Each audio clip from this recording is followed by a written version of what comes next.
Video शुरू करने से पहले आप हमारे चैनल को सब्सक्राइब करें और साथ ही बेल आइकन घंटी को प्रेस करें ताकि हमारे वीडियो का नोटिफिकेशन आपको मिल सके।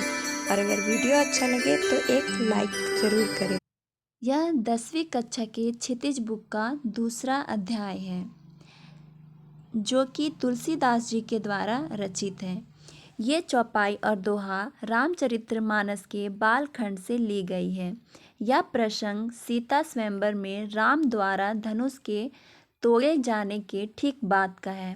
शिव के धनुष के टूटने से इतना जबरदस्त धमाका हुआ कि उसे दूर बैठे कहीं परशुराम ने सुना। परशुराम भगवान शिव के बहुत बड़े भक्त थे, इसीलिए उन्हें बहुत गुस्सा आया और वे तुरंत ही राजा जनक के दरबार में जा पहुँचे। क्रोधित परशुराम उस धनुष तोड़ने वाले अपराधी को दंड देने की मंशा से आए थे। यह प्रसंग वहाँ पर परशुराम और राम लक्ष्मण के बीच हुए संवाद के बारे में है। तो आइए जानते हैं कि तुलसीदास जी ने इस चौपाई में क्या लिखा है। नाथ शंभुधनु मंजनिहारा होइए केहूँ एक दास तुम्हारा, आयेसु का कहिए किन मोही, सुनी रिसाई बोले मुनि कोही, सेवको सो जो करे सेवकाई, अरि करनी करी करिए लड़ाई।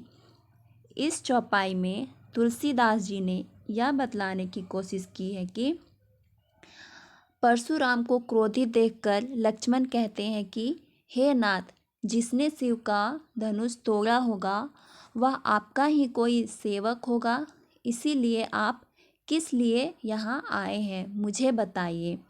इस पर क्रोधित होकर परशुराम कहते हैं कि सेवक तो वो होता है जो सेवा करे।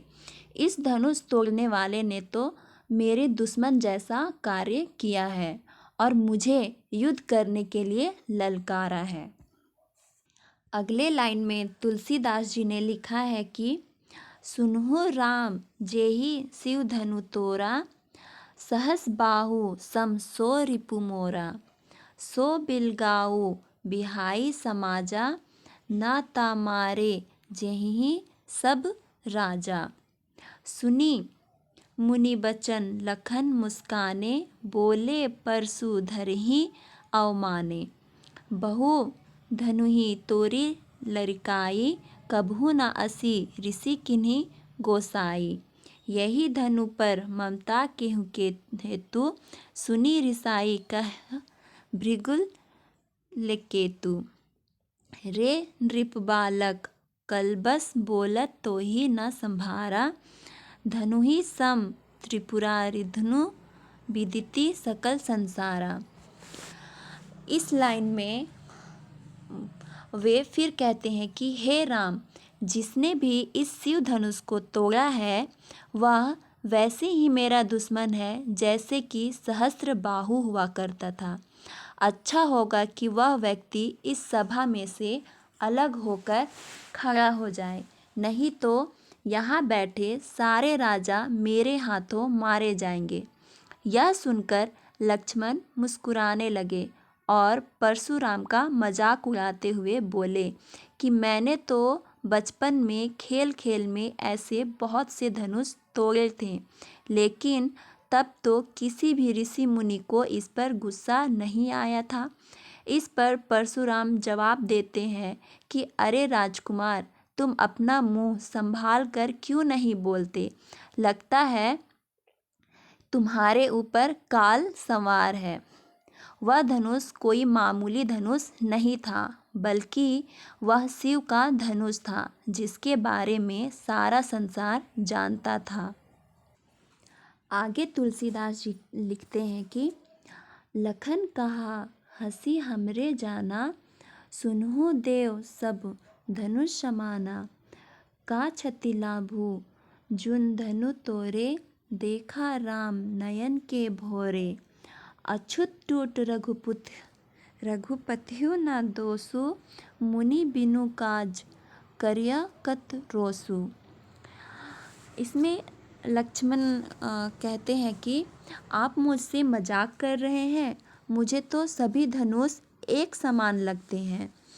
एक दो धनुष के टूटने से कौन सा नफ़ा नुकसान हो जाएगा। उनको ऐसा कहते देख राम उन्हें तिरछी आंखों से निहार रहे होते हैं।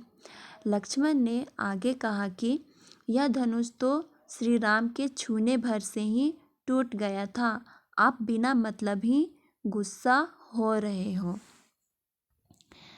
आगे है कि बोले चिते परसु की ओरा, रे सठ सिन सुनेही सुभाऊ न मोरा। बालको बोली बुधो नहीं तोही, केवल मुनि जड़ जानही मोही। बाल ब्रह्मचारी अति कोही, विश्व विदित क्षत्रिय कुल द्रोही। भुज बल भूमि भूप बिनु कीन्ही, विपुल बार मही देवनी दीन्ही। सहस बाजुभुज देह छेदनी हारा, परसु बिलोकु महीप कुमारा। मातु पितिहि जनी सोचबस, करसी महिष किशोरा। गर्भन के अव्रक दहल, परसु मोर अति घोर। इसमें वे कहते हैं कि इस पर जो परशुराम जो है वो अपने परसे की ओर देखते हुए कहते हैं कि शायद तुम मेरे स्वभाव के बारे में नहीं जानते हो। मैं अब तक बालक समझकर तुम्हारा वध नहीं कर रहा हूँ। तुम मुझे किसी आम ऋषि की तरह निर्बल समझने की भूल कर रहे हो। मैं बाल ब्रह्मचारी हूँ और सारा संसार मुझे क्षत्रिय कुल के विनाशक के रूप में जानता है।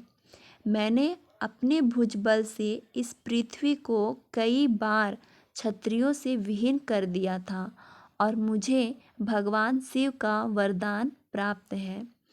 मैंने सहस्त्रबाहु को बुरी तरह से मारा था। मेरे फरसे को गौर से देख लो।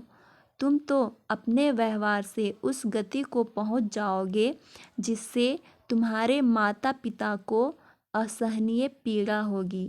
मेरे फरसे की गर्जना सुनकर ही गर्भवती स्त्रियों का गर्भपात हो जाता है। आगे की चौपाई में तुलसीदास जी ने लिखा है कि बिहसी लखनु बोले मृदुबानी, अहो मुनीसु महाभट मानी। पुनि पुनि मोहि देखाओ कठारु, चहत उड़ावन फूकी पहारू। इहाँ कुम्हार बितिया कोहु नाही, ते तर्जनी देखी मरी जाही। इसमें जो है वो लक्ष्मण हंसकर और थोड़े प्यार से कहते हैं कि मैं जानता हूँ कि आप एक महान योद्धा हैं, लेकिन मुझे बार बार आप ऐसे कुल्हाड़ी दिखा रहे हैं जैसे कि आप किसी पहाड़ को फूंक मारकर उड़ा देना चाहते हैं।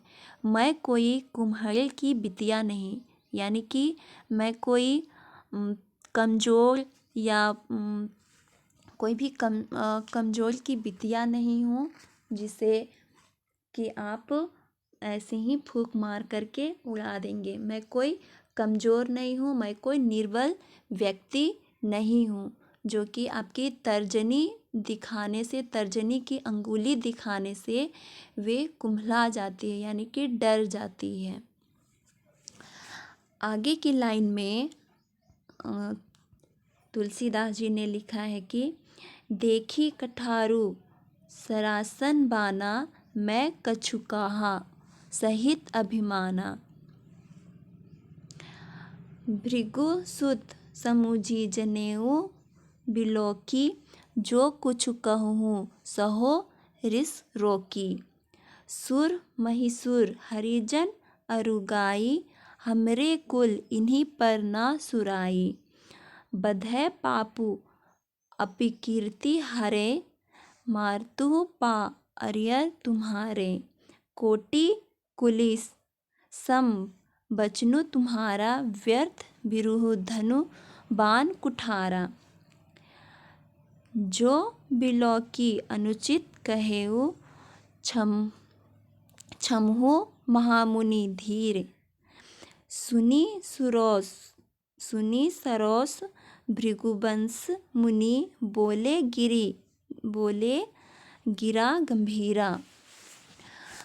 इसमें लक्ष्मण कहते हैं कि मैं तो कोई भी बात ऐसा नहीं कहा जिसमें अभिमान दिखता हो, फिर भी आप बिना बात के ही कुल्हाड़ी की तरह अपना जबान चला रहे हैं।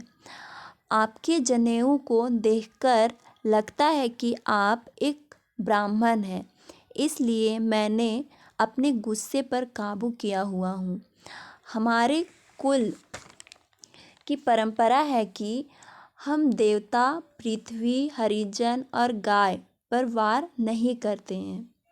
इनके वध करके हम व्यर्थ ही पाप के भागी नहीं बनना चाहते। आपके वचन ही इतने कड़वे हैं कि आपने व्यर्थ ही धनुष, बाण और कुल्हाड़ी को उठाया हुआ है। इतना सुन कर के जो वहाँ पर उपस्थित विश्वामित्र जी रहते हैं, वो लक्ष्मण की बात सुन कर के वो परशुराम से कहते हैं कि हे मुनिवर, यदि इस बालक ने कुछ अपमान या अनाप शनाप वाली बातें बोल दिए हो तो कृपया करके इन्हें क्षमा कर दीजिए। ये अभी बालक है, ये गुस्से में आकर के अगर कुछ बोल दिए हो तो इन्हें कृपया करके इन्हें क्षमा कर दीजिए।